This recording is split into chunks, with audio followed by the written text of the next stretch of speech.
Mesdames et messieurs, bonjour, sinon bonsoir.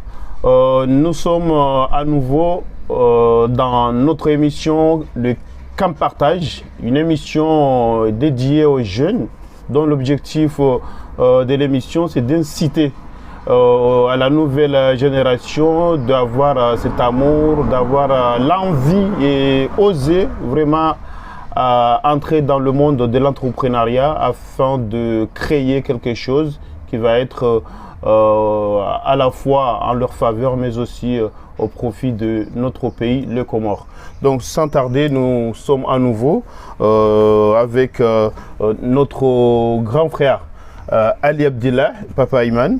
Il va essayer de nous parler un peu de ses vécus, de ses expériences aux Comores, parce qu'on vous avait dit l'autre fois que c'est un entrepreneur qui a eu l'occasion de faire des activités entrepreneuriales tant au pays, aux Comores, mais aussi ici en France. On avait échangé récemment avec lui sur ses échanges, sur ses expériences ici en France. Mais maintenant, nous avons jugé nécessaire de venir vous partager ça, son expérience au pays, aux Comores. Donc c'est pour cela, nous, Madame Halouani et l'équipe de Les Iboukam, on avait jugé nécessaire de faire cette émission en français parce que comme on parle de Comores et que nous visons vraiment les nouvelles générations, les jeunes qui sont à l'extérieur, en l'occurrence ici en France, on a jugé nécessaire de le faire en français pour que ces jeunes-là puissent mieux comprendre le sujet et savoir ce qu'il faut faire en étant des personnes vraiment déterminés à faire quelque chose dans leur pays. Donc avant tout, c'est le Comore qui gagne à ce genre d'émission. Nous allons pas tarder, nous allons essayer de donner la parole à Monsieur Ali Abdillah Koufondi. Voilà, vous le connaissez déjà parce que il est déjà un habitué dans nos plateaux. Maintenant, il va essayer de vous passer le salam et entrer directement dans le vif du sujet. Bon, bonjour à tous, jeunes Comoriennes de Antambou et Comoriennes. Donc, je vous salue et puis voilà. Ok, merci beaucoup, Monsieur Ali Abdillah Koufondi. Notre première question se base, nous voulons juste savoir si vous avez eu pensé à investir aux Comores. Est-ce que ça t'est déjà arrivé? Tu avais eu une idée déjà à faire quelque chose dans ton pays? S'agissant d'un investissement aux Comores, j'avais déjà investi, comme tu avais déjà dit auparavant. Et si c'est pour investir maintenant, oui, j'ai toujours en tête l'idée de retourner dans mon pays, les Comores, pour investir là-bas encore une fois. Merci beaucoup, merci beaucoup. Maintenant, nous, autant que nos téléspectateurs, nous aimerions que vous nous partagiez un peu de cette expérience entrepreneuriale aux Comores, si c'est possible. Alors, l'expérience que j'ai vécue en ayant investi aux Comores, on va dire c'est une très belle expérience. Parce que, j'avais la fierté d'aller investir dans mon pays. C'était déjà quelque chose de fort pour moi. Être venu en France pendant un certain temps, enfin être venu en France en 2002 et retourner en 2014 pour aller investir et amener un projet qui était quand même un projet qui était bien solide, même si j'avais un associé à côté qui est mon meilleur ami ici en France qui s'appelle David. On a investi en montant un restaurant, enfin un fast-food qui s'appelait Le Must. Beaucoup d'entre vous l'ont vu, l'a su, a suivi, a été là-bas. Donc oui, c'était une très belle expérience. Donc après, il y a eu des hauts et des bas, mais en général, c'était une belle expérience. Ok, merci. Est-ce que vous ne trouverez pas que c'était un peu très risqué en étant un résident ici en France et prendre le risque à aller investir aux Comores? Pour moi, je ne voyais pas trop le risque en fait. Je ne voyais pas trop le risque dans le sens où j'avais fait mon étude, j'avais tout calculé, j'avais des gens, notamment des membres de ma famille qui étaient prêts à être là à ma place. Donc, je le faisais un peu avant tout pour eux. Donc, c'est pour ça que pour moi, c'était pas un gros risque, en fait, en soi. Mais c'est vrai que la finalité, c'était autre chose. Mais non, mais je voyais pas le risque parce que avant d'aller investir, j'y allais plusieurs fois aux Comores. Okay. Et moi, quand je vais aux Comores, en fait, je ne vais pas uniquement pour les vacances. J'essaie de faire une étude de ce qu'on peut faire là-bas, comment entreprendre là-bas, parce que je vois qu'il y a beaucoup de potentiel. Aux Comores? Oui, on ne se rend pas compte, mais il y a beaucoup de potentiel. Il y avait dans le domaine que vous êtes ou bien pas que dans mon domaine, dans tous les domaines. Il faut faire les choses, comme j'ai dit auparavant dans le précédent vidéo qu'on a fait, interview qu'on a fait auparavant. Si on fait les choses bien, comme il faut, sérieusement, avec beaucoup de sérieux, de rigueur, eh bien, on a des bons résultats. Donc, il y a du potentiel dans tous les domaines. Les Comores, il y a tout à faire dans notre pays. Donc, chaque chose où on décidera d'aller investir dans tel domaine, eh bien ça marchera forcément parce que on est dans le besoin. On est dans le besoin. Donc, de ce côté-là, il n'y a pas de souci. Ok, merci beaucoup. On est en train de parler d'investissement, d'entrepreneuriat, mais jusqu'à là, nous aimerions savoir dans quel domaine vous êtes investi ou tentez d'investir aux Comores à cette époque. Alors, à cette époque-là, comme je l'ai dit un peu avant, j'avais investi dans la restauration. Comme j'ai toujours dit, j'avais dit dans la précédente émission, on investit toujours dans le domaine où on se sent bien à l'aise. Okay. Oui. C'est toujours risqué d'aller investir dans un domaine où on ne connaît pas trop et on se lance pour la première fois. Il faut toujours essayer d'investir dans le domaine où où on est sûr de pouvoir tenir la cadence, connaître les tenants et les aboutissants de cet investissement, de ce projet. Là, c'est un bon investissement. Mais quand vous voulez investir dans un domaine qui n'est pas le vôtre, c'est un peu risqué. Là, c'est vraiment un peu risqué. Même si vous avez fait des formations là-dedans, mais dans un investissement, il faut toujours avoir un peu d'expérience dans le domaine où vous voulez investir avant de commencer à investir. Donc moi, j'ai investi dans la restauration, j'ai monté un fast-food parce que c'est un domaine où je suis vraiment à l'aise. Je me sens bien quand je fais ce genre de choses. Donc, j'ai décidé d'investir dans le domaine de la restauration, qui est mon domaine, on va dire, jusqu'à là, préféré, quoi. Donc, voilà. Ok, bah, quel est donc le nom de fast-food que vous avez? Alors, on avait créé un fast-food qui portait le nom du Mest. Ça s'appelait le restaurant Le Mest. Dedans, on avait... Ça s'est situé où? Voilà, ça s'est situé sur la route de Salim Mahmoud en descendant vers l'Alliance franco-comorienne. Okay, oui. Donc, en face de Kenya Airways maintenant, je crois, un truc comme ça. Juste à côté, donc, oui. Voilà, juste en face. À cet endroit-là, on avait créé un fast-food qui s'appelait Le Must. À côté, on avait fait un cyber. À cette époque-là, les cyber étaient en vogue. Tous les gens aimaient bien les cyber. Il n'y avait pas encore les téléphones, la connexion individuelle dans les téléphones qu'il y a maintenant aux Comores. Il n'y avait pas ça. Donc, pour se connecter, il fallait aller dans un cyber pour pouvoir se connecter. Donc, on avait fait ça. On avait fait une salle de jeu avec des billards, avec baby-foot. Donc, c'était quand même quelque chose qui était bien calculé, bien ciblé et bien préparé. Donc, c'était ce qu'on avait fait à cette époque-là. Voilà. Bien calculé, bien ciblé et bien cadré. Ce sont les mots de Ali Abdilam Koufondis concernant son projet. Maintenant, comment vous avez fait pour pouvoir convaincre ton partenaire que vous allez... Parce que ce n'est pas toujours facile, il n'était pas comorien ou il n'est pas comorien. Comment vous avez fait pour le convaincre à investir dans un pays en sachant que le pays, c'est un pays qui a certains risques quand même? Alors, je vais dire quelque chose que les gens vont dire je suis un peu prétentieux. Non, c'est pas du tout ça. C'est que ce que je vais vous dire, c'est que mon partenaire, moi je ne l'ai pas convaincu. Il s'est convaincu lui-même. Okay. Il s'est convaincu lui-même dans le sens où, quand il a vu la façon dont j'ai investi ici en France dans un domaine qui est quand même un peu compliqué, dans un lieu quand même un peu, on va dire,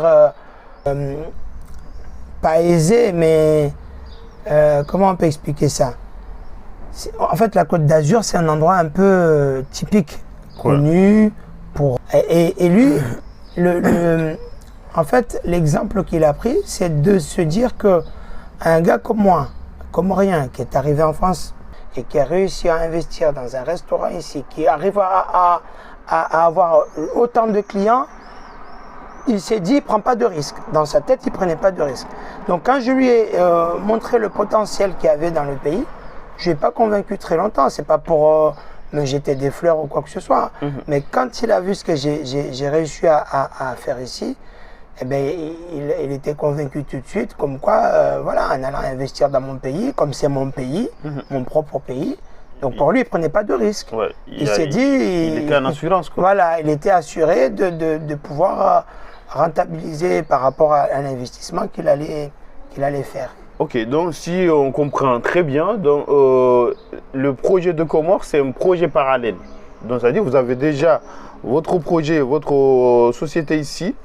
Après, vous faites un projet parallèle au Comores. Vous ne trouvez pas que c'était lourd là pour vous? Oui, c'était un peu lourd. Peut-être que ça, c'est le côté où on a pas échoué, parce que je vous ai dit auparavant, si je me suis lancé à vouloir aller investir là-bas, c'est parce que j'avais des gens à côté qui m'ont promis de pouvoir tenir la cadence, et que je savais que surtout mon grand frère, qui est du domaine de la restauration ici, qui est très connu là-bas par rapport à ça, et qui était prêt à tenir la baraque. Donc, moi, je savais à peu près où je mettais les pieds. C'est pour ça que je me suis dit, aller monter ça là-bas, et ça me permettrait de revenir ici en France et de pouvoir continuer dans mon activité ici que j'avais en parallèle, comme vous l'avez si bien dit.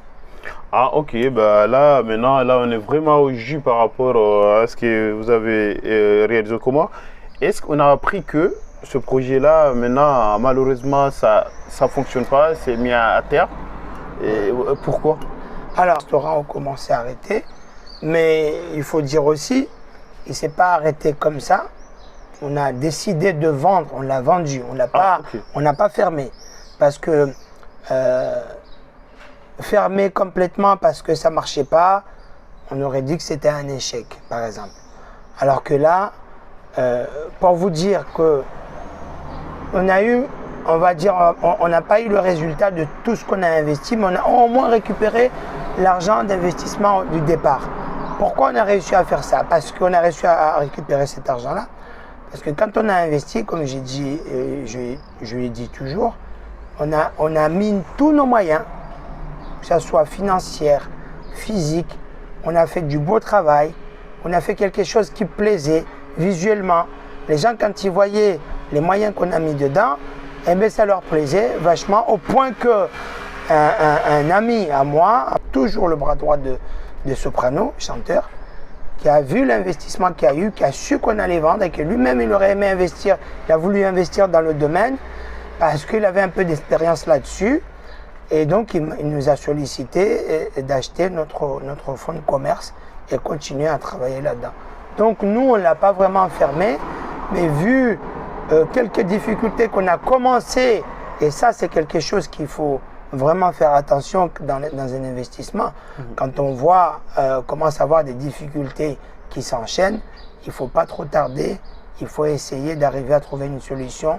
S'il n'y a pas une solution pour redresser la barre, il faut absolument essayer de se débarrasser d'une manière à ce que vous ne perdez pas de l'argent et pouvoir repartir sur autre chose, rebondir sur autre chose.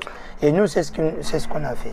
Merci. Comme on est en train de donner un message aux jeunes qui comptent entreprendre, en tout cas, à tout moment, il serait mieux de vraiment insister sur ça, sur la question sur qu'est-ce qui n'a vraiment pas marché. Parce que pour qu'il faudrait que les gens-là ils comprennent. Oui, alors ce qui n'a pas vraiment marché, c'est quoi? C'est qu'auparavant, je vous ai dit, bon, bah, y avait mon frère qui était là, qui pouvait nous aider. Moi, j'étais tranquille, mais à un moment Ok, donné... vous avez eu un échange avec ton frère en avance? Ah oui, en avance, comme il est du domaine. Voilà. Ok. Mais maman, il ne pouvait pas tenir la maison comme, nous, on voulait, parce que nous, on avait nos exigences à nous. Voilà. Et dans ce domaine-là, il faut de l'exigence. Il ne faut pas laisser passer des petits trucs et des petits trucs qui s'enchaînent et après ça devient des grosses handicaps qui fait que les affaires ne fonctionnent plus. Donc quand on a remarqué qu'en fait les choses n'allaient pas dans notre sens à nous, ne marchaient pas comme on voulait, ne fonctionnaient pas comme nous on l'avait mis en place, eh bien on s'est dit bah voilà on va arrêter. Mais c'est vrai que c'est dans ce sens-là en fait. C'est que quand vous n'avez pas la bonne personne qui est du domaine de tout ce que vous faites, bien sûr, c'est pas que la restauration. Moi, je vous parle de la restauration parce que c'est ce qu'on a fait, nous. Mais dans tous les domaines, si vous n'avez pas la bonne personne au bon moment, il ne faut pas le faire si vous n'êtes pas là vous-même. Il faut le faire si vous y êtes. Si vous y êtes sur place. Et je pense qu'aujourd'hui, si vous regardez bien beaucoup d'entreprises ou de sociétés aux Comores qui fonctionnent bien, c'est parce que voilà, il y a soit les propriétaires ils y sont là tout le temps, ou ils y vont très régulièrement. Moi, avec mon associé, malheureusement, lui il est du domaine de la restauration, il a un hôtel-restaurant, moi j'avais ce restaurant ici en France.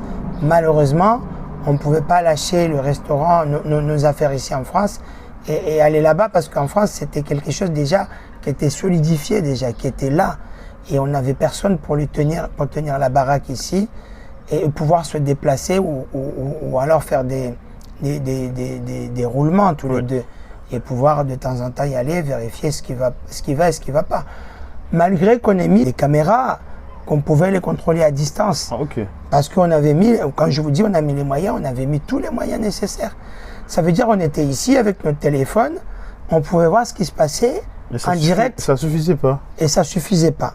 Wow. Ça suffisait pas parce que malheureusement peut-être que on a une telle négligence dans ce domaine-là, dans le domaine pas le domaine de l'entrepreneuriat, mais peut-être dans le domaine du travail dans notre pays, qui fait qu'aujourd'hui, beaucoup d'entre nous ne font pas les choses sérieusement malgré ce qu'on avait mis en place.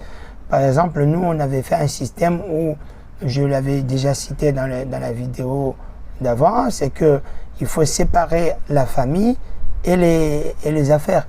Moi, j'avais fait ça, c'est que moi, tous les gens de ma famille qui travaillaient dans ce restaurant, mais ils avaient chacun leur salaire. Ils avaient chacun leur salaire. Et malgré ça, il y avait des handicaps. Des handicaps au niveau, dans le domaine du travail. C'est que voilà, le travail n'était pas fait comme il faut. Est-ce qu'on est en manque d'expérience dans le pays? Je pense aussi à ça. C'est qu'il y a un gros manque d'expérience dans le domaine de la restauration. En gros, on fait de la restauration comme on travaille à la maison. Mais on ne fait pas de la vraie restauration. Ça veut dire qu'il n'y a pas des vrais serveurs bien formés, des vrais cuisiniers bien formés. Ça, c'est un domaine très compliqué. Et ce n'est pas que dans le domaine de la restauration. Malheureusement, c'est dans tous les domaines. On va revenir sur ces obstacles, mais vous avez donné un mot qui m'a un peu... Vous avez parlé des caméras. Les caméras, vous allez faire la surveillance, c'est déjà utiliser les caméras. Est-ce que c'était légitime de votre part de mettre des caméras dans votre... Oui, c'était légitime dans le sens où on avertit les gens. On les a avertis qu'attention, nous allons mettre des caméras de surveillance pour bien regarder tout ce qui se passe ici. Pourquoi? Parce qu'on n'était pas sur place. Et même si on était sur place, malheureusement, de nos jours, il faut mettre des moyens pour pouvoir surveiller ce qui se passe. Pourquoi? Parce que, comme je vous le dis, c'est qu'il y a des gens qui... ils sont embauchés dans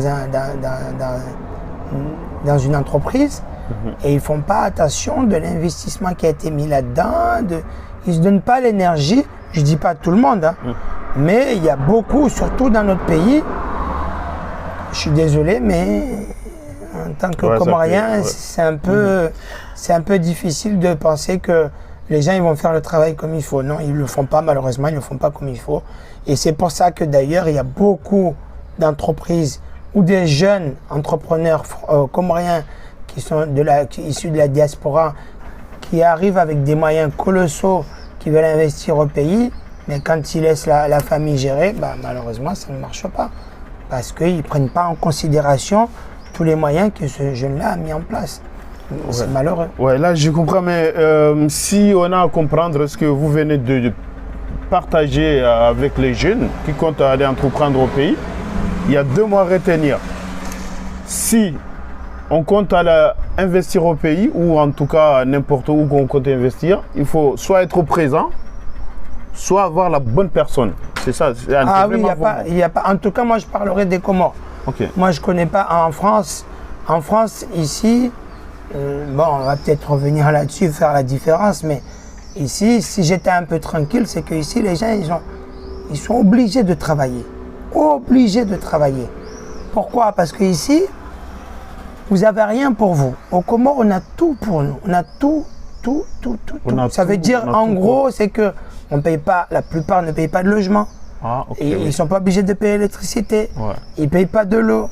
Ils ne payent pas des assurances. Ils payent pas. Alors qu'en France, tu loues une maison, tu es obligé de payer ton loyer tous les mois. Donc, tu es obligé d'aller travailler. Ok. Il faut, donc, comme on va revenir sur ces 3e parties, donc nous allons essayer de voir où vous m'avez parlé des exigences. Des exigences, c'est un mot que moi, déjà, ça m'a fait peur. Quand vous avez dit qu'on a amené, malheureusement, nos exigences qu'on avait amenées, c'est pas trop pris en compte comme vous voulez. Donc cela veut dire, est-ce que c'est pas à cause de cela que ça s'est arrêté parce que vous avez amené vos exigences? Est-ce que vous avez tenu en compte de la réalité au pays? Oui, mais on ne va pas non plus rester sur la réalité du pays. Le système actuel au pays, il n'est pas fiable pour des gens qui veulent entreprendre. Ah oui? Non. Comment ça? Mais parce que quand vous arrivez, vous amenez du matériel, vous amenez, et que vous avez des gens qui par exemple, je parle dans le domaine de la restauration, le mec il est là, il ne surveille pas ce qu'il prépare à manger, il ne fait pas attention au niveau de l'hygiène, comme on en a parlé dans l'autre émission. Oui. Tout ça, il ne fait pas attention à ce qu'il donne aux clients. Eh bien, ça, c'est le genre de difficultés qu'on a rencontrées. Nous, on a eu des cas de personnes qui ont mangé, qu'on leur a donné de la nourriture passée. Et c'est pas ça. Nous, c'est pas ce qu'on voulait. On voulait pas avoir des plaintes pareilles. Et donc, c'est ce genre de choses qui a fait qu'aujourd'hui, on s'est dit non, on arrête tout. On peut pas continuer dans ce sens-là. Et au niveau finance, oui. Pareil, au niveau des comptes, nous, on voulait que les comptes soient bien tenus. On ne dit pas qu'il y a eu des fraudes, il y a eu des... Non, mais quand la personne vient manger et que ou alors les gens qui sont sur place, par exemple, j'ai vu dans une vidéo une fois, le gars qui prenait un verre de jus et qui donnait au chef cuisinier pour boire. Oui, mais un verre plus un verre plus un verre. Ah oui, ça, il faut tout tenir en compte. Tout ça, mais oui. Mais ce sont des petits détails quand même. Mais oui, mais c'est des détails qui peut ruiner l'entreprise demain. Parce que si tous les jours je viens prendre un verre de jus et donner à quelqu'un, eh bien, peut-être que ce verre de jus-là, c'est le bénéfice. Mais comment donc les personnels vont pouvoir manger alors dans ce cas, ils sont tout privés? Mais oui, mais en France, vous savez, quand on travaille ici, le personnel, ils boivent de l'eau. On n'est pas obligé de boire de jus en mangeant. Ça, c'est typiquement un système à l'africaine. On veut des boissons sur la table, on veut des canettes, on veut des sucreries. C'est pas conseillé déjà. Donc on va revenir vraiment sur le cas, sur l'étude, la 3e partie sur l'étude comparative entre les 2 pays. On aura vraiment beaucoup à rebondir. Maintenant, qu'avez-vous appris de cette expérience au pays? De cette expérience, je vais revenir pour dire que j'ai appris qu'aujourd'hui, si on veut aller investir dans le pays, eh bien, il faut être sur place. Ça, c'est l'expérience que j'ai appris. Sur place. Ah, il faut être là. Il faut être là, ou en tout cas, il ne faut pas lâcher beaucoup de mou. Mais sur place, ça veut dire lâcher beaucoup de mou. Oui. Il ne faut pas leur laisser beaucoup de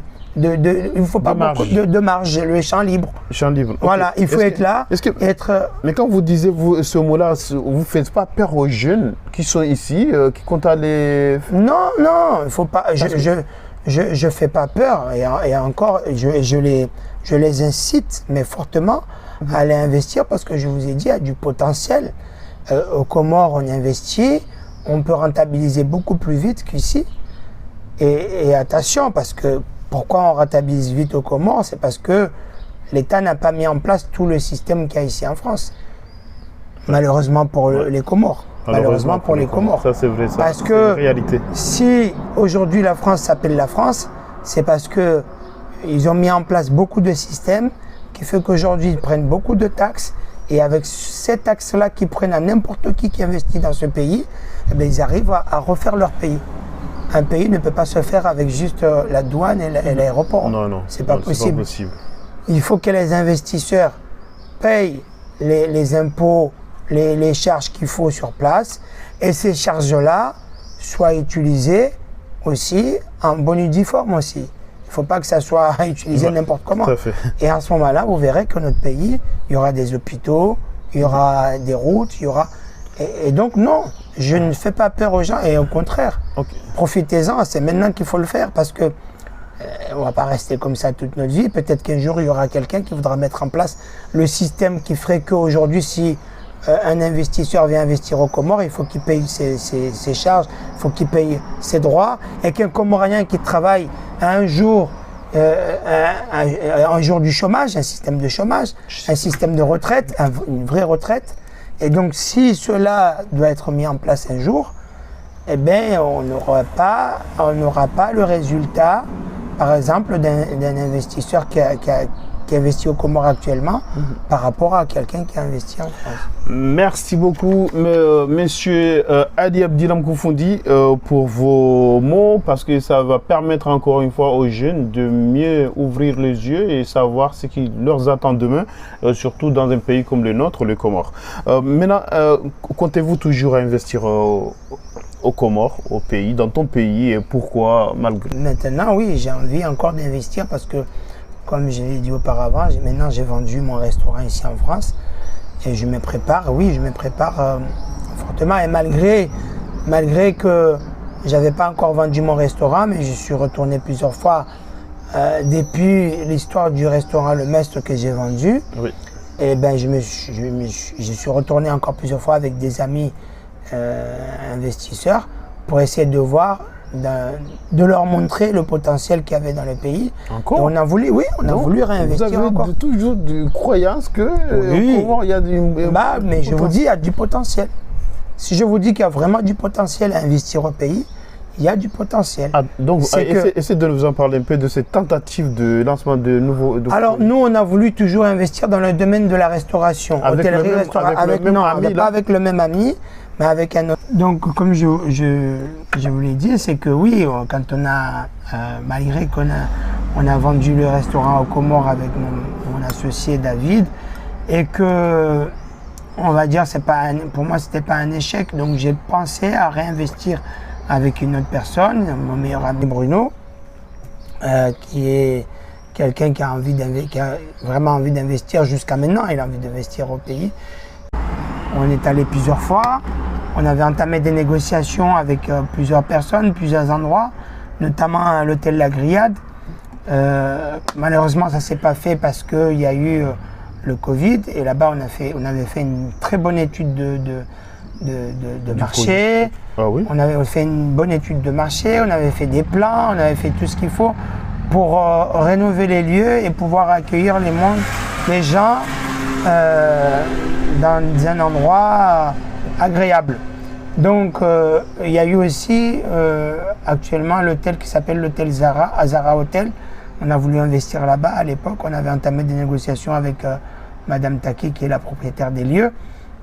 Les négociations ont été de bon train, au point qu'on avait même donné un acompte pour la caution. Wow. Mais il y a eu des malentendus qui fait qu'on a stoppé court à notre négociation parce que les conditions ne nous convenaient pas du tout après qu'on a été sur place.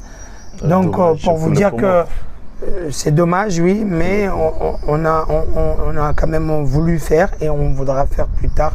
Il n'y a pas de souci.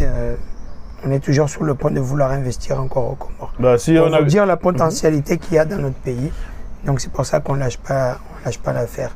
Merci beaucoup, Monsieur Ali Abdilam Koufoundi, pour vos interventions. Vos messages sont très fructueux pour les jeunes. Ils en ont besoin et on le sent. Parce que ça va leur permettre aussi de savoir oser, être sur le terrain et avancer un peu les choses, surtout dans le cadre entrepreneurial. Maintenant, si j'ai à retenir à travers vos interventions, il y a sur l'investissement au pays, il y a être sur place, et ne pas donner, ne pas mélanger la famille aux affaires, mais aussi... Je vais répondre là-dessus au niveau de la famille. Okay, c'est oui. juste pour dire que, en fait, je ne suis pas en train de dire qu'il ne faut pas mettre la famille dans les affaires. Attention, parce que beaucoup d'affaires, par exemple ici en France, fonctionnent en famille. Mais le problème qu'on a dans notre pays, c'est que beaucoup d'entre nous pensent que quand cette entreprise-là appartient à mon frère, donc je peux faire ce que je veux. On oublie le fait que ton frère, il a ramené tous ses économies là-dedans, il a mis toutes ses économies là-dedans. Ouais, c'est vrai. Donc quand je dis... le système là-bas, c'est s'il a les affaires de la famille, là, voilà. La famille, c'est un truc pour aller prendre tout ce qu'il veut, faire tout ce qu'il veut. Donc ça, c'est une très grosse erreur à ne pas faire. Ouais. C'est qu'il faut vraiment séparer. Voilà, il faut installer un système de salaire en tant qu'employé. Il faut prendre des membres de la famille en tant qu'employés, mais pas en tant que membres de la famille, tout court. Ça veut dire qu'il faut les payer parce que ces gens-là, ils ont besoin de vivre aussi. Ils ont besoin de s'habiller, ils ont besoin... Et si vous leur laissez le champ libre de faire ce qu'ils veulent, oui, et vous ne leur mettez pas un salaire fixe, eh bien là, à ce moment-là, malheureusement, eh bien, ils vont faire ce qu'ils veulent, ils vont prendre tout ce qui rentre et ils vont confondre chiffre d'affaires et bénéfices. Ah oui. Et eux, ils ne connaissent pas tout ça. Et donc, au final, en tout cas la majorité, c'est ce qui se passe. Et au final, vous allez vous retrouver avec rien du tout et vous n'aurez même pas l'investissement du départ.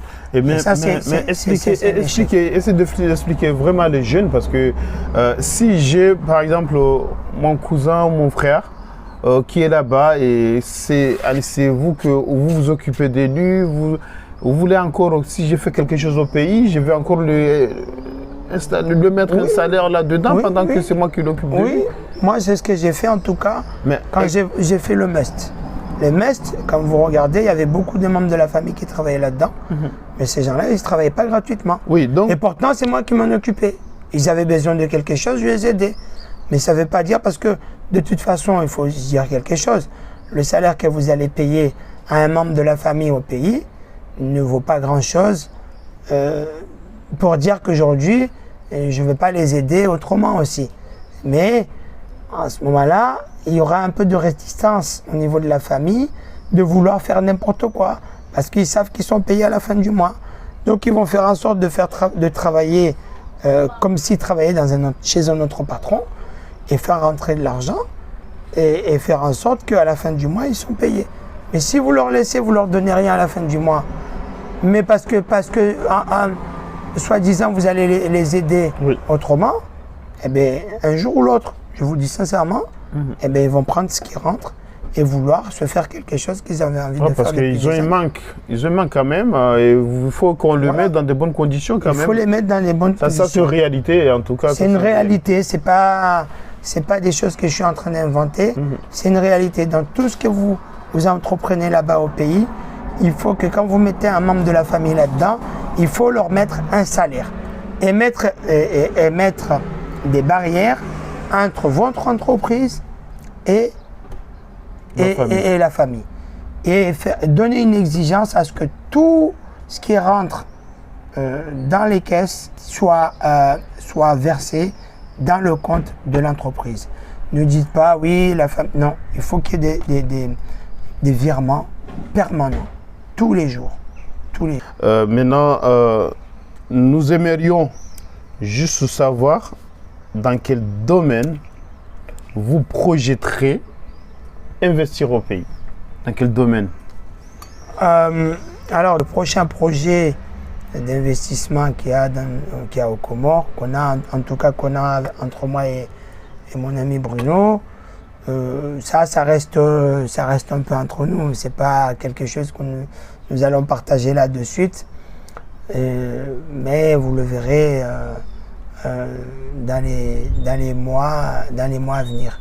Voilà, Donc, Inch'Allah. Inch'Allah, Mais ça ne veut pas dire qu'on ne veut pas, voilà. Mais c'est quelque chose qu'on est en train d'étudier, c'est pas encore mis en place.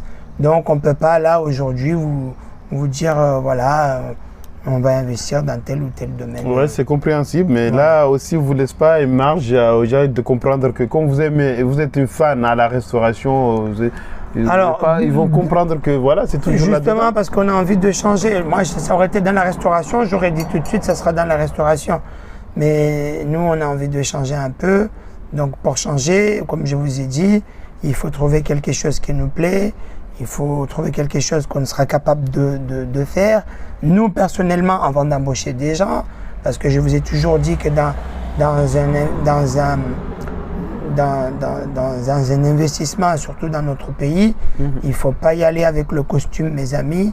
Il faut y aller pour s'investir physiquement et pendant un bon moment et être là, voir un peu ce qui se passe, montrer l'exemple aux gens qui sont sur place qu'en fait, il est possible de faire des choses et après, en ce moment-là, se retirer un peu. Donc, du coup, dans le domaine de la restauration, moi, j'aimerais bien, dans ce domaine-là, lâcher un peu et peut-être donner des conseils si on me sollicite. Ou alors, pourquoi pas partager mes expériences comme ici en France. Voilà, parce que je partage mes expériences ici en France avec des locaux, des Français qui ont envie de savoir comment faire pour pouvoir avancer. Tu l'as vu là, il n'y a pas très longtemps. Donc pourquoi pas, ça serait un honneur pour moi de pouvoir apporter mon expérience à mon pays. Et si on me sollicite, bien sûr, que ce soit dans le domaine de l'État, que ce soit en privé, dans des restaurants privés, pourquoi pas, il n'y a pas de souci. Je suis là et je suis prêt à m'investir de ce côté-là. Vous les jeunes, n'hésitez pas, il est très ouvert et vous a ouvert la porte comme toujours. Donc voilà, vous pouvez le trouver sur Facebook avec son compte Ali Abdillah, ça c'est simple. Au cas où vous voulez juste demander plus de détails sur les cas en question. Dernière question, un petit mot. Avez-vous un petit mot à donner aux jeunes, comme aux jeunes battants de la diaspora qui comptent toujours, qui rêvent toujours d'aller faire un grand geste au pays? Qu'est-ce que vous auriez Alors moi, le conseil que je donnerais, je ne sais pas si ça serait un conseil. Moi, ce que je dirais, c'est malgré tout ce qui se passe dans notre pays actuellement, il faut se dire que ça se passe dans beaucoup de pays. Mais nous, on ne laissera personne venir nous développer notre pays. Il n'y a que nous-mêmes qui arriverons à faire quelque chose. Donc l'investissement, c'est le point clé d'un pays pour pouvoir avancer. Donc, et pour pouvoir avancer, le pays a besoin de beaucoup d'investisseurs. Et quand on regarde dans beaucoup de pays, que ce soit par exemple, moi j'ai des amis marocains, je sais ce qui se passe par exemple au Maroc, c'est les Marocains eux-mêmes qui habitent ici sur place qui vont investir. Quand on parle aujourd'hui, par exemple au Maroc, on parle de Casablanca, des endroits comme ça, mythiques, que les gens ils vont faire la fête et tout ça. Mais ces gens-là, ce n'est pas les Marocains sur place qui l'ont fait, c'est des Marocains qui sont ici en France, qui sont allés dans leur pays investir, qui ont fait qu'aujourd'hui, le Maroc s'appelle le Maroc. Donc, on devrait faire pareil pour les Comores. Donc, ça veut dire que nous, les jeunes, il faudrait qu'on mette tous les moyens nécessaires. Quand on dit aller investir, c'est pas ramener, par exemple, comme je vois des fois, malheureusement, des gens ramener 2-3 bricoles pour aller dire je vais investir au pays, ou du matériel abîmé. Non, il faut arrêter ça. Franchement, prenez le temps et mettez les moyens nécessaires, ramenez tout le matériel nécessaire qu'il faut pour aller investir dans tous les domaines et c'est ce qui vous permettra demain de pouvoir avoir le fruit de votre investissement. Mais quand vous ramenez du matériel déjà pourri, cassé, d'occasion qui ne sert vraiment pas à grand chose ici et aller le mettre là-bas, ça c'est pas de l'investissement, c'est du bricolage. Et je vous dis toujours, dans l'investissement, il ne faut pas du bricolage. Donc j'incite fortement à tous les jeunes Comoriens de la diaspora d'aller investir dans le pays et de ne pas aller avec un costume et dire c'est moi qui vais investir. Non. Pas de Arrêtez costume. cela. Pas de costume. Allez-y le plus simple possible. Mouillez-vous le maillot et montrez que vous voulez y arriver et ne pas trop laisser du mou, comme je vous ai dit. Pas leur laisser beaucoup de marge parce que. Et être sur place pour comment dirais-je, les montrer votre expérience, montrer ce que vous avez envie et pas leur laisser faire leur système à eux. Et avoir l'amour de ce que Voilà, et avoir l'amour de ce que vous voulez faire. Donc moi, c'est ce que je peux vous... Ok, merci beaucoup, monsieur Ali Abdilam Koufondi. Maintenant, comme ça a été dit, on va laisser, si vous voulez devenir ou bien être un entrepreneur, laissez des costumes aux politiciens.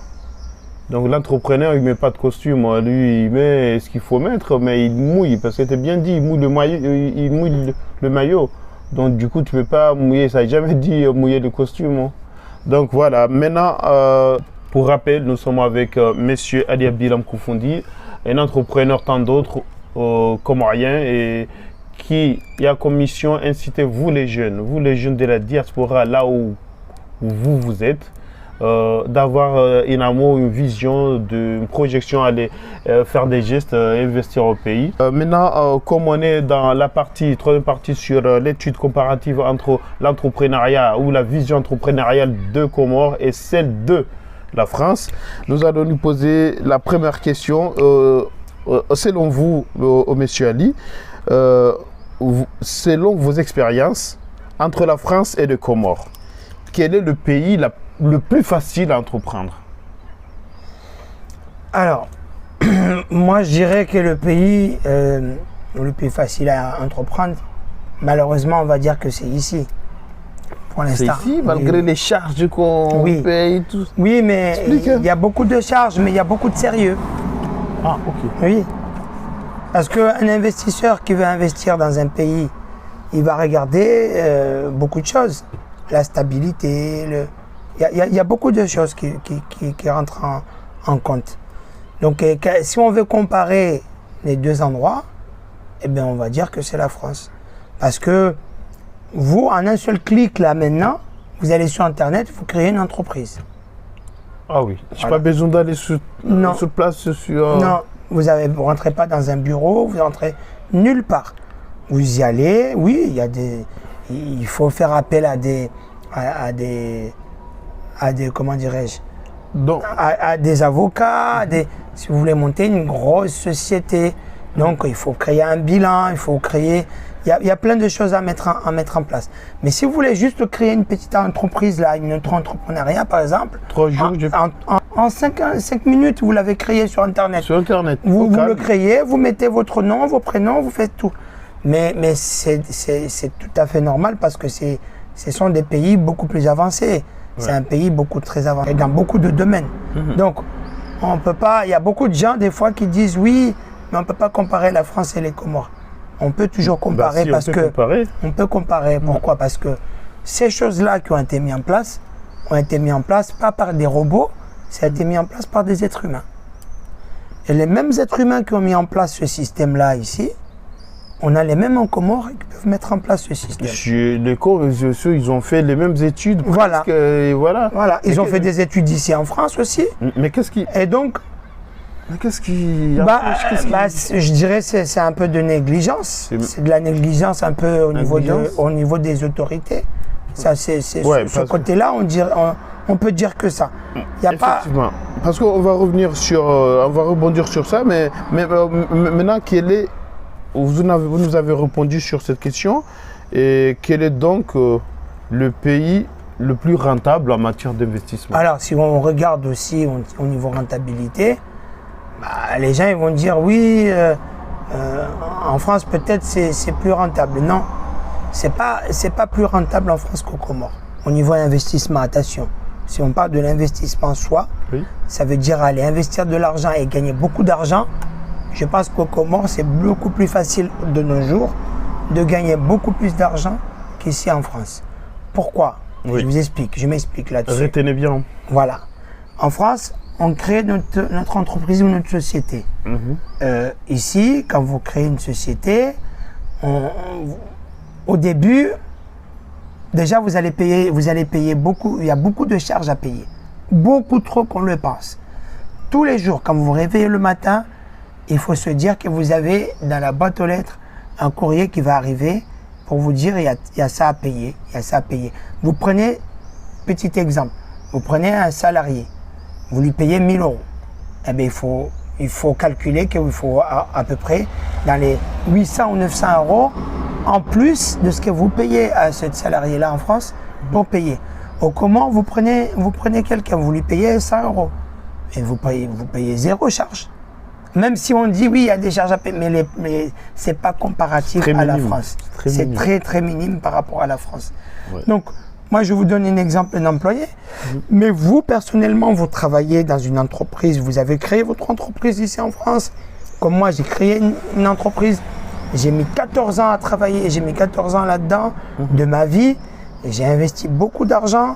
Et bien, de nos jours, par exemple, j'ai vendu mon entreprise, rien que pour avoir mon argent, il faut attendre 4 mois, 5 mois. 4 mois? Comment ça? J'ai pas compris. Mais parce que c'est la loi. 4 mois pour recevoir mon argent. L'argent de ta vente. Et j'ai zéro aide.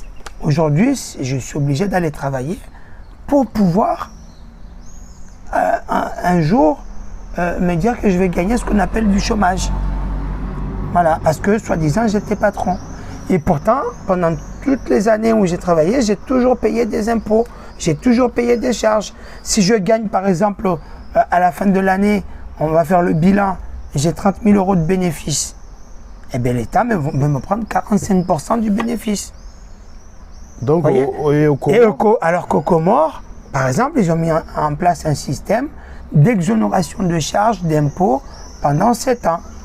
Mais attention, il faudrait que, comme j'ai dit auparavant, l'État comorien laisse le maximum de facilité pour que les gens puissent aller investir. Parce qu'on est dans le besoin.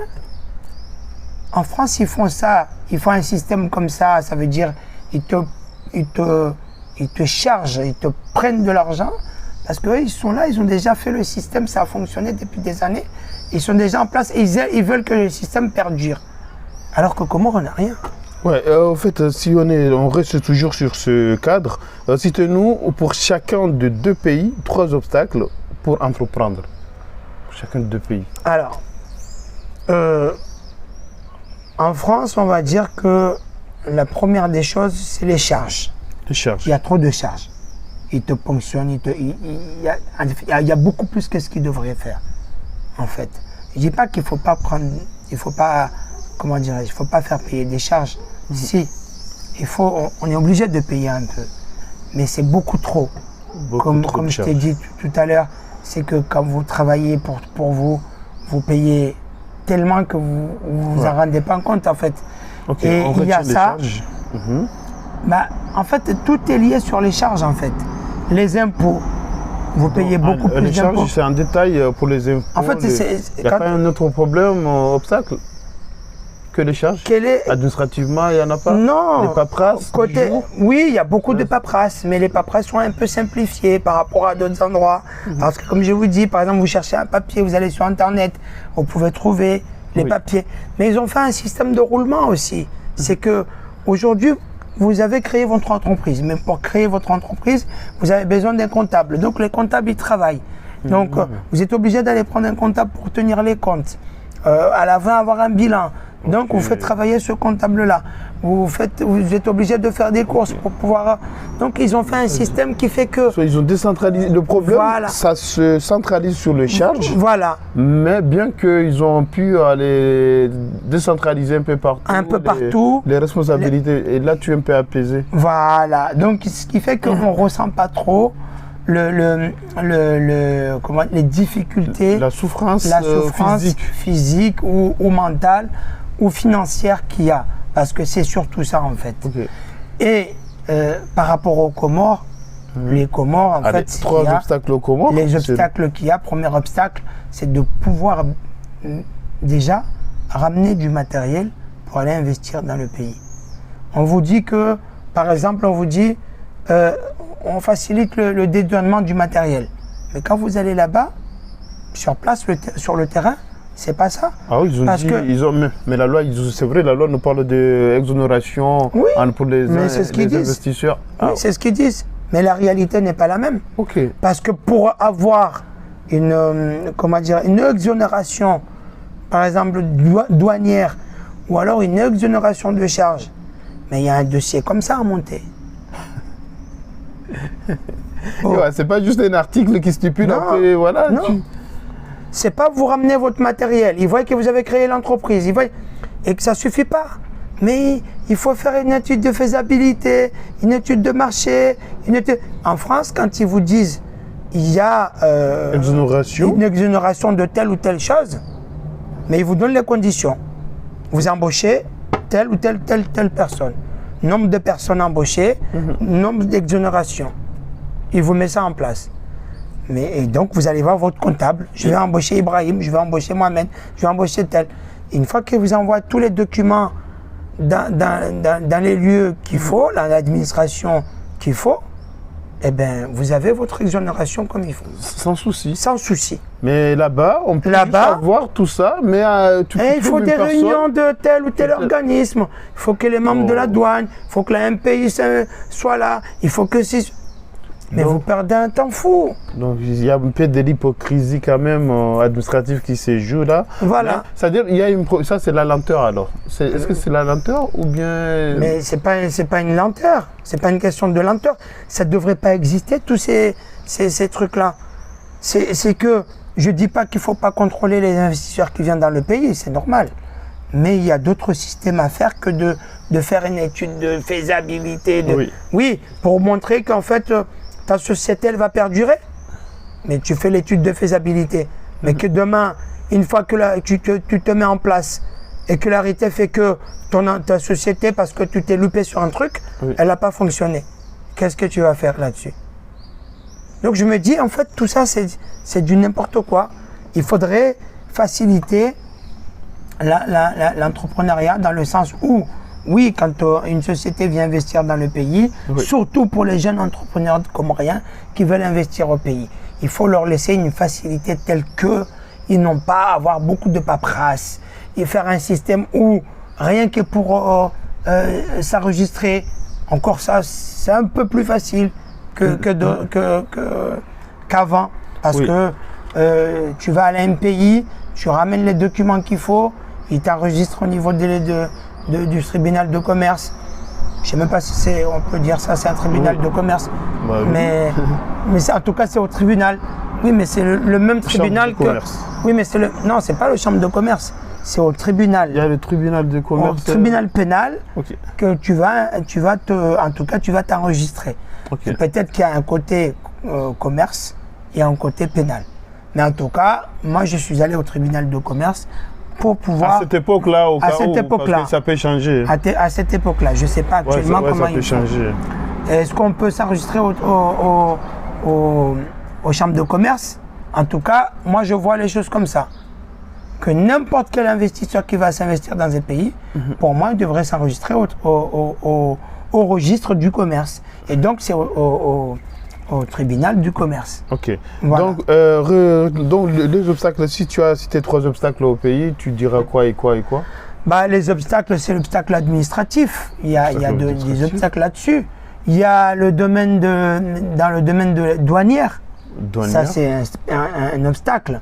Parce qu'on ne peut pas dédouaner les marchandises au moment qu'on veut. Et puis, c'est très cher. Tu ramènes un morceau de plastique. Moi, j'ai donné un exemple. J'ai vu un tube de PVC qu'on voulait venir. On a ramené pour faire l'évacuation d'eau, pour les installations d'eau qu'on a mis dans notre restaurant à l'époque. On avait créé ça. Mais le prix qu'ils ont mis là-dedans, mais c'est énorme. On ne s'en rend même pas compte. C'est un truc qui a coûté même pas 2 €. Et là-bas, on nous taxe à hauteur de 5 000 francs comme rien. Ça veut dire qu'on nous a taxé à hauteur de 10 €. Le tube de PVC. Mais on va où? Mais comment veux-tu qu'un investisseur aille investir dans un endroit comme ça? Où même si tu ramènes une vis, on va te taxer sur la vis que tu as achetée à 50 centimes. Donc ça, c'est un deuxième obstacle. Donc, troisième obstacle, c'est c'est le domaine de l'emploi.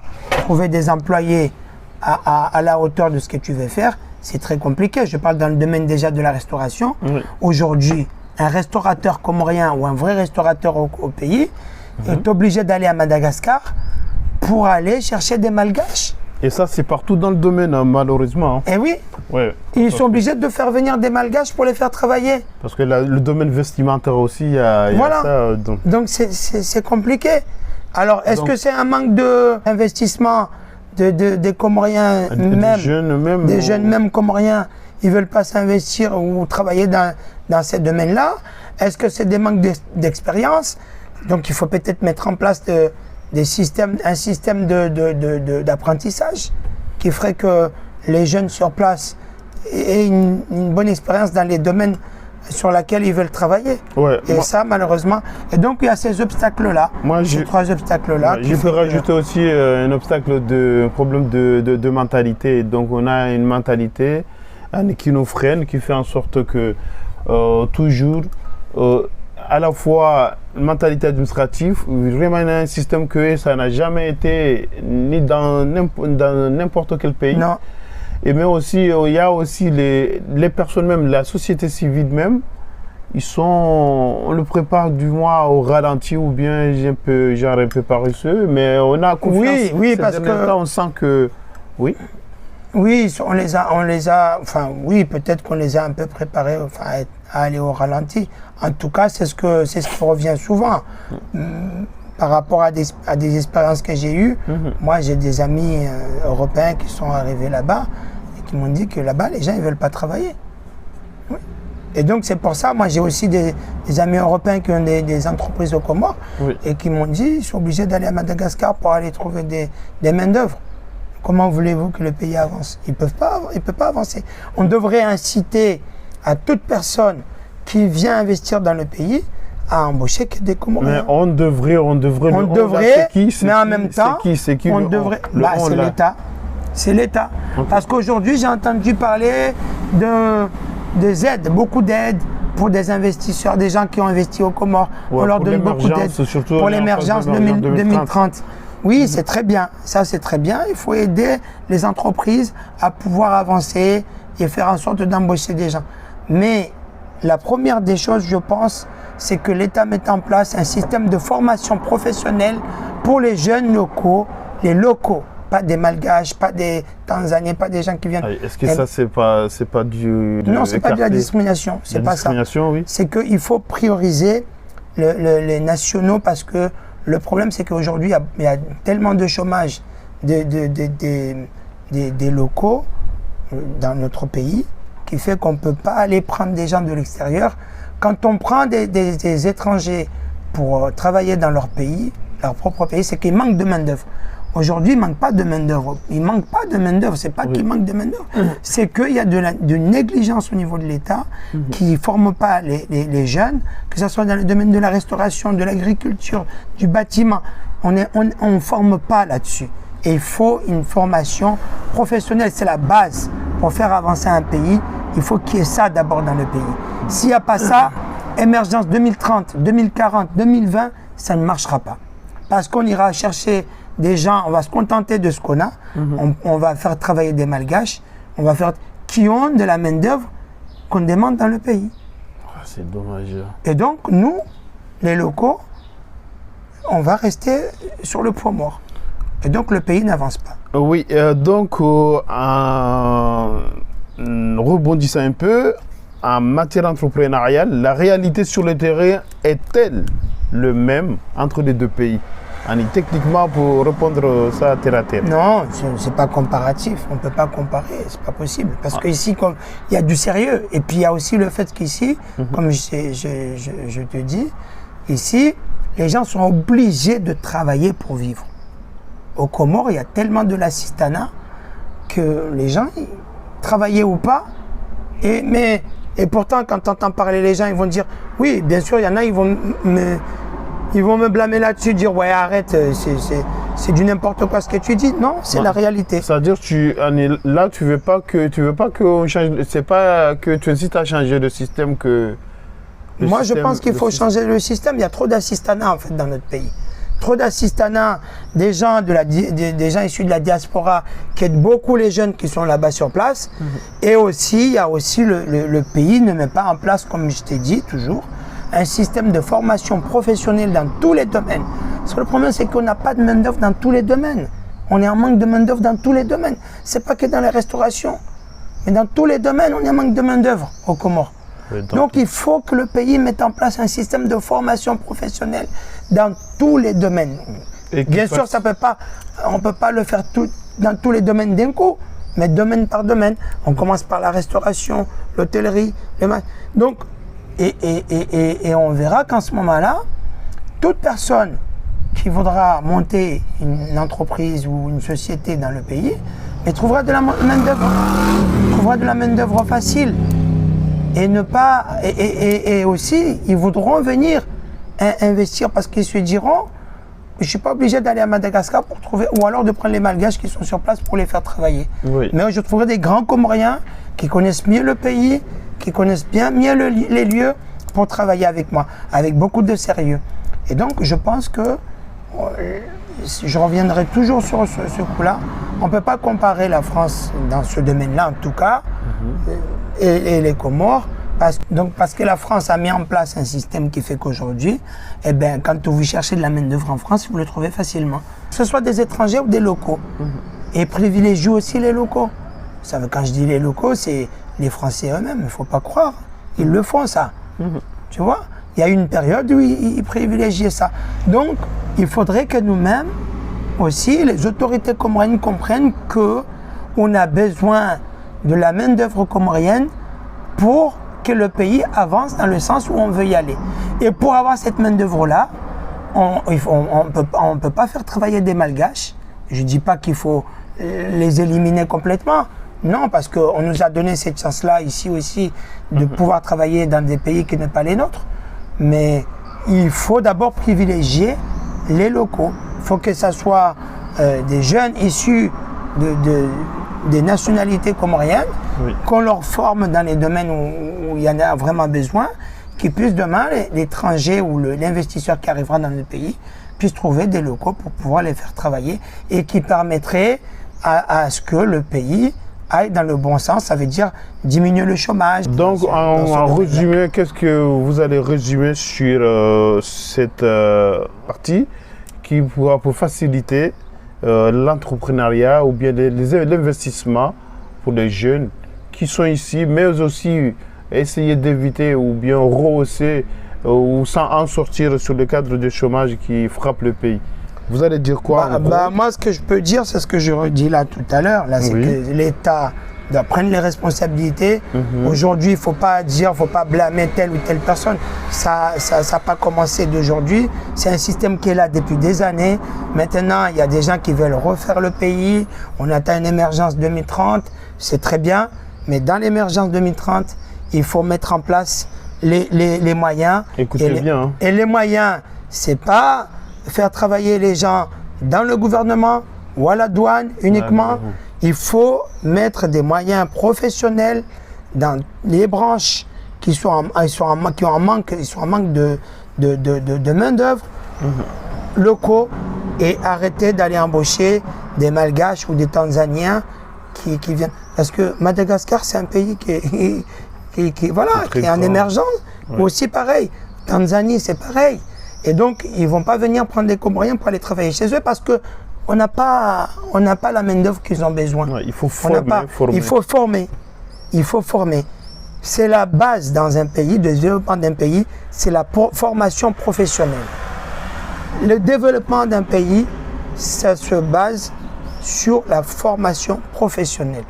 Si on ne met pas ça en place, malheureusement, on a beau faire, on a beau mettre tous les moyens possibles. Si on ne met pas des moyens professionnels, eh bien, taper poteau d'office. Voilà, on n'y arrivera pas. Maintenant, un petit point qu'on avait oublié sur les besoins, des nécessités pour faire avancer une société ou quoi que ce soit, un projet. On a problème d'électricité, problème d'eau. Ah oui, c'est aussi la base aussi. Mais si on met l'eau, l'électricité, parce que l'électricité, n'est pas en manque comme, comme la main-d'œuvre aussi. Comme la il y a des fois, on peut avoir des fois de l'électricité, on s'adapte. Nous, quand on a créé à l'époque. Non, mais pas 2 fois, mais juste à Moroni. Oui. Il y a des endroits quand même, il faut dire, il y a des endroits. Moi, je ne suis pas pour tel ou tel. Moi, on n'est pas là, on ne fait pas de la politique, bien sûr, vous savez bien.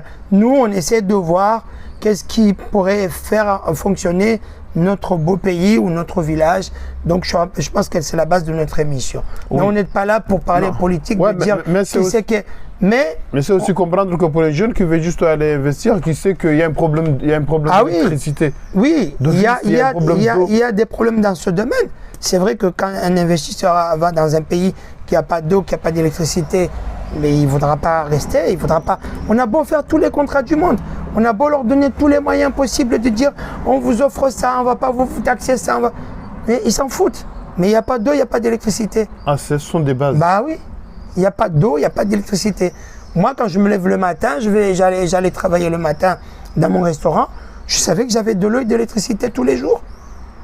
Donc, j'étais tranquille dans ce domaine-là. Même s'il y avait un côté où c'était un peu compliqué des fois pour trouver des employés dans le domaine de la restauration.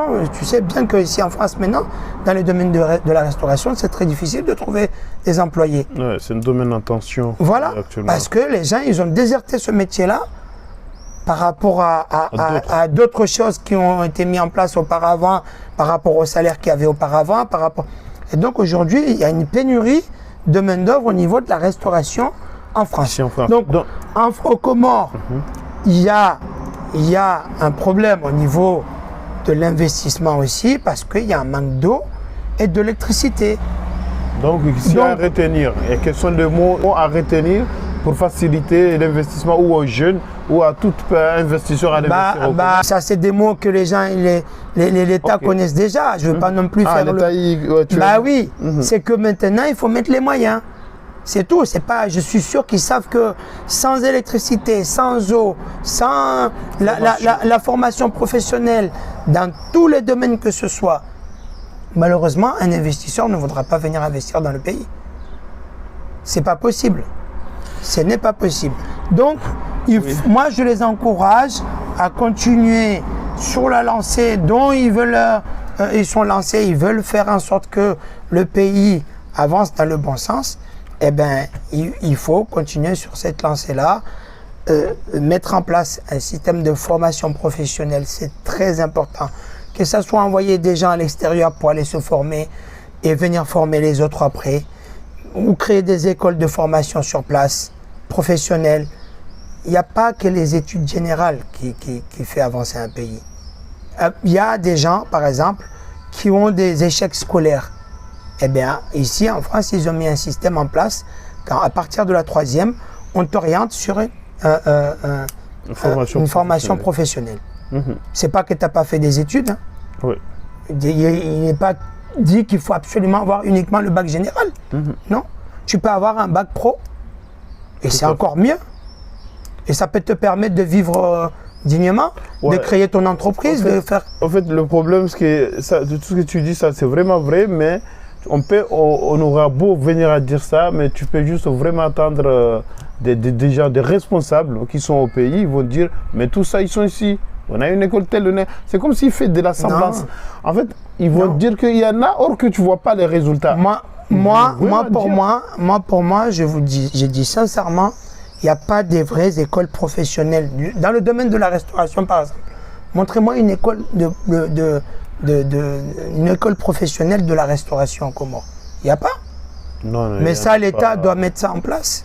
Il n'y en a pas, en tout cas, c'est pas que les Comoriens issus de la diaspora qui doivent mettre ça en place, parce que s'ils veulent mettre ça en place, on va leur mettre les bâtons dans les roues par rapport à notre investissement à l'époque au Comores. Moi, j'ai vu quelqu'un, parce que je suis arrivé avec un étranger investir au pays, eh bien, il me dénigrait moi, comme quoi c'est pas moi qui investissais, c'est peut-être l'étranger, et on voulait faire un branchement téléphonique. Il est allé voir le Français avec qui je suis venu pour dire, si tu veux, je peux te mettre le téléphone, mais je m'associe avec toi. Mais moi, je suis rien à côté. Et ça, c'est un point, il faut vraiment faire très attention. Ouais, parce qu'on a la capacité de pouvoir investir au pays, on a les moyens de pouvoir investir, On a la capacité de pouvoir, pas que les Français. Je vous ai dit par rapport à la vidéo qu'on a faite là, lui il est venu parce que il a vu ce que j'étais capable de faire ici. Chez lui. Chez lui. Et donc, il s'est dit, bon, bah, s'il a été capable de faire ça, et on a fait une vidéo là-dessus. On a été interviewé par une journaliste comorienne, bien qui a travaillé pour RFI aussi. Et ben, le gars, il lui a dit vraiment pourquoi il est venu au Comores. Parce que je l'ai convaincu par rapport à ce que j'ai fait ici. Donc, arrêtons de nous dénigrer, de dire que moi, je ne suis pas capable de telle ou telle chose, mais que c'est Jean-Paul ou Christian qui est pas capable de faire les choses. Nous, on peut faire les choses, on peut faire avancer notre pays. Il faut juste qu'on nous donne les moyens, que l'État donne les moyens à tous ces jeunes qui ont la capacité de pouvoir faire avancer leur pays, que ce soit dans le domaine de la restauration, l'agriculture, le bâtiment, enfin tout, dans tout.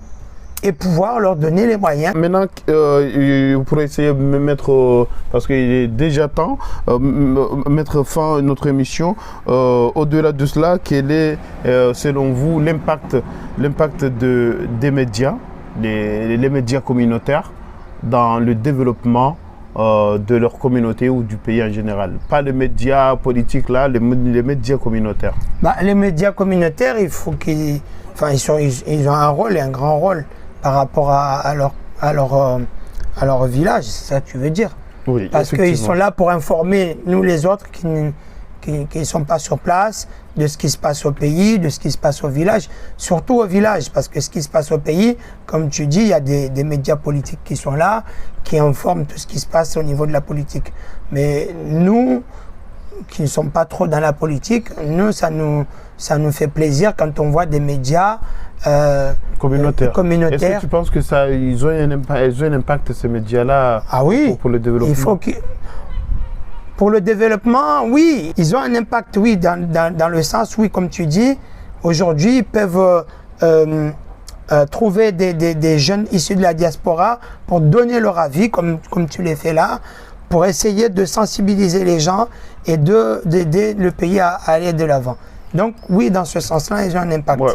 Et ça, c'est beaucoup au niveau du développement. Mais l'État en soi, qui mettrait en place un système, comme j'ai dit, de formation professionnelle. Mais j'incite aux médias de continuer à avancer dans ce sens-là, d'informer les gens, de dénoncer, de dire ce qui ne va pas, et d'essayer d'avancer dans le bon sens. Ok, merci beaucoup, Monsieur Ali Abdilam Koufondi, pour notre échange qu'on a eu sur l'émission Camp Partage. Nous espérons encore une fois vous voir, si vous acceptez, dans d'autres émissions. Jusqu'à là, nous allons mettre fin à notre émission du jour. On était avec Monsieur Ali Abdilam Koufondi, voilà, et sur un échange très important sur l'entrepreneuriat. Et nous vous remercions d'avoir été avec nous, nous porter compagnons durant cette émission. Wassalamu alaikum wa rahmatullahi wa barakatuh.